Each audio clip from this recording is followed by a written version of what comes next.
name is Arlene, aka Mama Len, and for today's video, I'm gonna make a very beautiful dessert that I saw online. This is not my original recipe. Nakita ko lang din po ito. This is called Agar Jelly Mixed Fruit Cake. Napakasarap niya. Nakita niyo naman sa picture. So, why don't we start?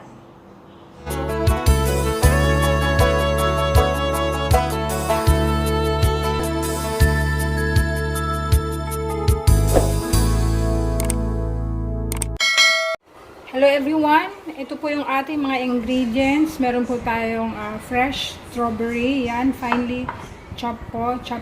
Ito po is yung mango na galing sa backyard ni Auntie Grace that day. Napaka-fresh po niyan. Ito po ay papaya. Galing din po doon. So I freeze it earlier. Ayan, I have some kiwis. Yan. And chopped pineapple. So, ang ganda po ng kulay talaga lahat ng mga ilalagay ko dito. And what else?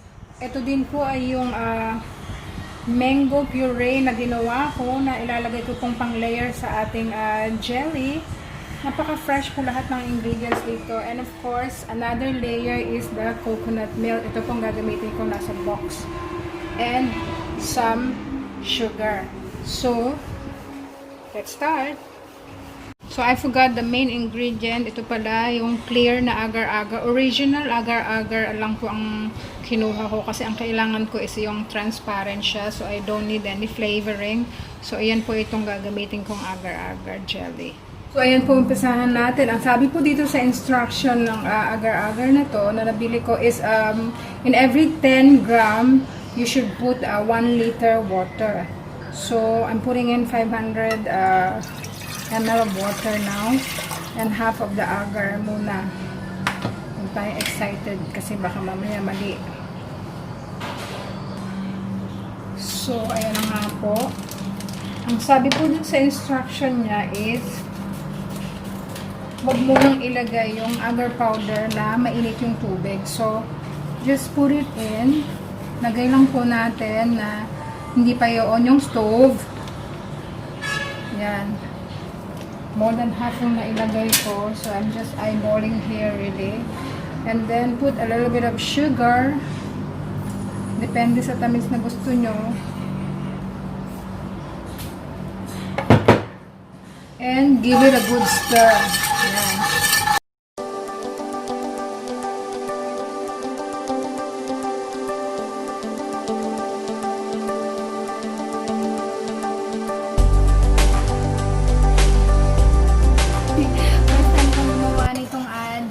I'm not so familiar with the jelly recipes and all that. So, let's see.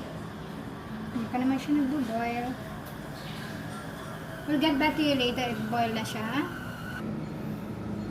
So, ayan na po. Kumulo na po yung ating agar-agar. At, I'm gonna scoop some here in my mold. At sabi niya, sabi po doon sa recipe, medyo madaliin po ito dahil mabilis daw pong mag-set itong ika nga is agar-agar na jelly na ating ginagawa. So, kailangan ko siyang madaliin.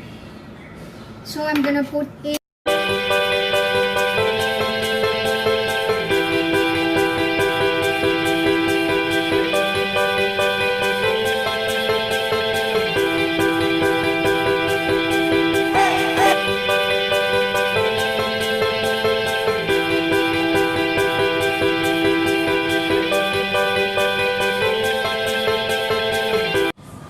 and welcome back sa ating pong second layer naman is ilalagay ko na po itong coconut cream. Sa ating measurement po doon is 3/4 cup. So, I'm just gonna put a little bit of this. 3/4 cup daw. Ubusin ko na lang. Patayin ko muna tong fan kasi medyo nakakaano siya. So, papakuluin lang po natin itong coconut milk and we're gonna put in 1/4 cup of water. Kasi medyo malapot po itong ating yan, 1/4 cup. And just we're gonna stir in our just Until now talagang nagdadasal ako na sana perfect tong magawa kong jelly kasi alam mo yun, ang daming masasayang pag hindi. Medyo mukhang matigas na naman yung aking, ang tigas na, firm na yung aking jelly na nauna. So ito pong second layer na po yung ginagawa ko. Yan. Pakuluin.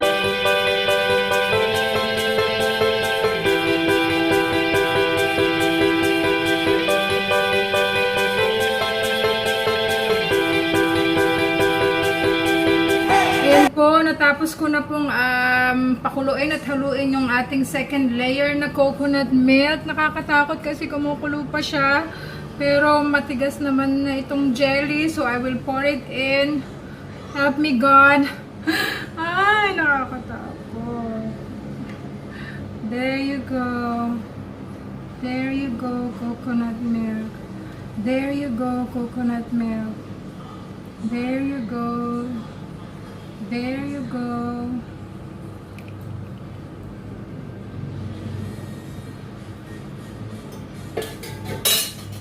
Yan po, I'm not sure about this, but I'm still very scared. So nagsettle naman yung coconut milk on top of our jelly fruit cake. So ang susunod naman po natin gagawin ngayon is our last layer. Yun po yung mango smoothie na ginawa ko. So, with agar-agar din po gagawin ko. We'll see you in a while. And hello, welcome back. Ito na po yung ating pinaka-last na layer. Ito po yung ginawa kong smoothie. Yung fresh mango from Auntie Grace din. So, it says a 3/4 cup. So, I'm not gonna finish this. Or maybe I will. Why not? Yan. Sobrang thick po nito. At ang sabi dun sa recipe is if it's too thick, you can add a bit of water. So I'm adding 1/4 cup of water. Yan. Yan. And then we put in again some agar-agar powder ulit. Kasi yun na yung may pag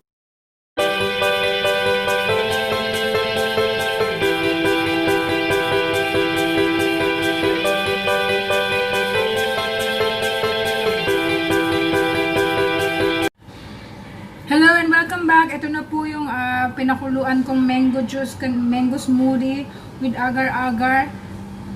So talaga pong kinakabahan ako to sa last layer na to. Nakakatakot.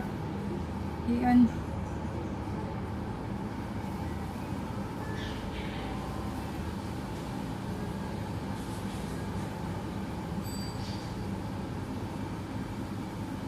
Lord, sana naman mag-set siya ng maganda, Lord. Lord, help me, Lord. Yeah. I've never prayed so hard to make one dessert or recipe. Pero ito talaga, nagdasal ako ng gusto kasi gusto ko talaga siyang ma-perfect.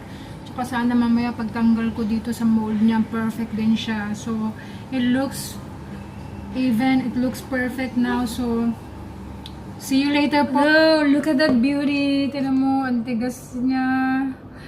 Hindi ako binigo ni Lord. Sana matanggal ko siya sa mold na ito nang walang problema. So, ayan. So, I'm gonna use this cake spatula para maluwagan ko yung gilid. Lord, huwag mo naman sirain. Ayan. So, dahan-dahan po nating isisiksik yung cake spatula. Dahan-dahan lang. Slowly but surely. Para hindi masira ang ating pinagpaguran. Oh, it will be beautiful talaga. Dahan-dahan. Dahan-dahan. Dahan-dahan. Dahan-dahan lang. Masira, huwag kang masira. Oh!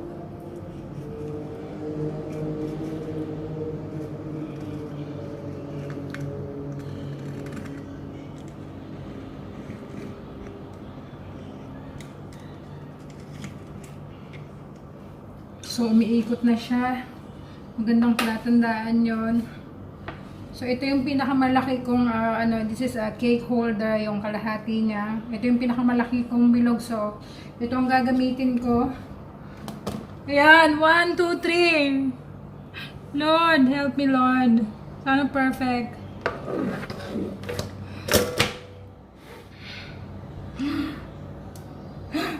Wow!